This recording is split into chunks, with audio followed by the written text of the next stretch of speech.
Hi friends, నేను మీ మహాతో ముచ్చట్లు ఛానల్కి స్వాగతం అండి. ఎలా ఉన్నారు అందరూ బాగుండాలి, అందులో నేను ఉండాలి. ఈరోజు సండే కదా, మీ ఇంట్లో ఏం స్పెషల్ చేసుకున్నారు? మా ఇంట్లో అయితే ఈరోజు తలకాయ కూర ఫ్రెండ్స్. ఈ కర్రీ అంటే మా ఇంట్లో అందరికీ చాలా చాలా ఇష్టం అండి. ఇది ముఖ్యంగా బాలింతలకి, పాలిచ్చే తల్లులకి మంచి బలవర్ధకమైన ఆహారం అని చెప్పుకోవచ్చు. పిల్లలు మెడలు నిలపకపోయినా ఆ తల్లిని ఎక్కువగా తలకాయ కూర తింటే పిల్లలు త్వరగా మెడలు నిలుపుతారని చెప్తుంటారు. ఇది నా అనుభవం కూడా ఫ్రెండ్స్. ఈ వైట్ కలర్లో ఉన్నదాన్ని మెదడు అంటారు, తెలుసు కదా. ఇది పాలిచ్చే తల్లులు తినటం వల్ల పిల్లల బ్రెయిన్ డెవలప్మెంట్కి చాలా ఉపయోగపడుతుంది ఫ్రెండ్స్. అలాగే బాలింతల నరాలు గట్టి పట్టడానికి, వాళ్ళకి బలము శక్తి రావడానికి కూడా ఈ మాంసం చాలా హెల్ప్ చేస్తుంది. మరి ఈ కర్రీని నేను ఎలా వండానో వీడియో రూపంలో పెడుతున్నాను, చూసేయండి. మరి ముందుగా ఈ మాంసాన్ని 1-2 సార్లు చాలా నీట్గా కడుక్కోవాలండి. ఎందుకంటే చికెన్ లాగా ఇది 1-2 సార్లు కడిగితే వెంటనే శుభ్రం అయిపోదు. దీంట్లో కంటికి కనిపించని సన్నని ఇసుక ఉంటుంది ఫ్రెండ్స్. నాకైతే ఇది సరిగ్గా కడగటం చేత కాదండి, అందుకే ఎప్పుడు మా వారే కడిగి ఇస్తారు. ఇక పొయ్యి మీద ఒక ప్యాన్ పెట్టుకొని ఆయిల్ వేసి హీట్ చేసుకొని, ఈ ఆయిల్ శనగ నూనె అయితే ఇంకా చాలా బాగుంటుంది ఫ్రెండ్స్, కూర మంచి టేస్ట్ వస్తుంది. ఆయిల్ హీట్ అయిన తర్వాత ఆల్రెడీ మిక్సీ పట్టి ఉంచుకున్న మసాలా మిశ్రమాన్ని వేసి గోల్డెన్ బ్రౌన్ కలర్ వచ్చే వరకు ఫ్రై చేసుకోవాలండి.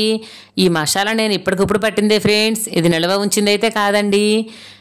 మసాలా ఫ్రై అయిన తర్వాత మనం ఆల్రెడీ కడిగి పక్కన ఉంచుకున్న ఈ మటన్ని కొంచెం కొంచెంగా యాడ్ చేస్తూ మొత్తం 1-2 సార్లు కలయిదిప్పాలి ఫ్రెండ్స్. ఎందుకంటే ప్రతి ముక్కకి మసాలా పట్టి సన్నటి సెగ మీద మగ్గాలండి. చూసారా, ఆయిల్ ఎలా పైకి తేలి నీరు బయటకు ఉబ్బికి వస్తుందో కదా.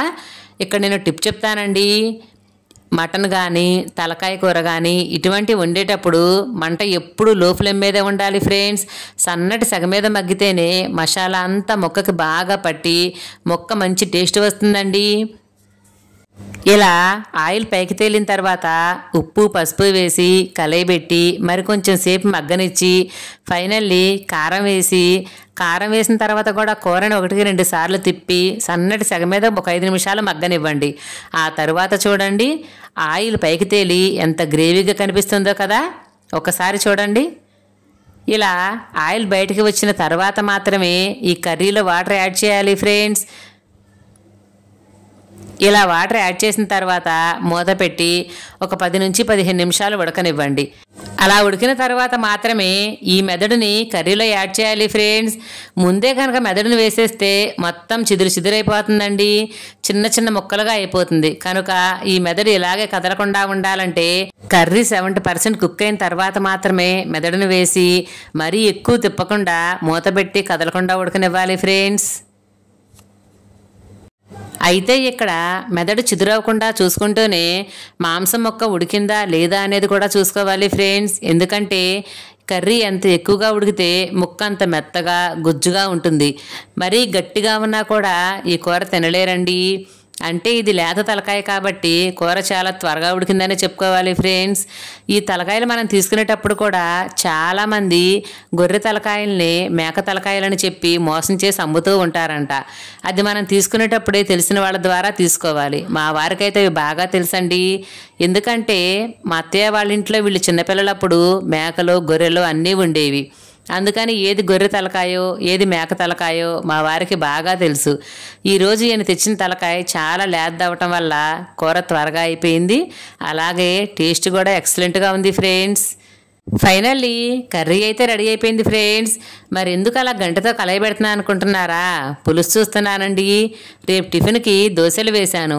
ఇలా మటన్ కానీ చికెన్ కానీ కర్రీ వండినప్పుడు దోశలు వేస్తే కనుక కంపల్సరీ చట్నీతో అవసరం లేకుండా ఈ పులుసు నంచుకొని తినండి, ఎంత టేస్టీగా ఉంటుందో మీకే అర్థమవుతుంది. మరి ఇక ఫైనల్లీ కర్రీలోకి కొత్తిమీరని యాడ్ చేసుకుందామండి. మంచి ఫ్లేవర్ వస్తుంది, అలాగే మంచి టేస్ట్ కూడా వస్తుంది. మరి వీడియో మీకు నచ్చిందా ఫ్రెండ్స్? నచ్చితే నా వీడియో లైక్ చేయండి, షేర్ చేయండి, అలాగే నా ఛానల్ సబ్స్క్రైబ్ చేసుకోండి. ఉంటానండి. నేను మీ మహాతో ముచ్చట్లు ఛానల్. Thank you.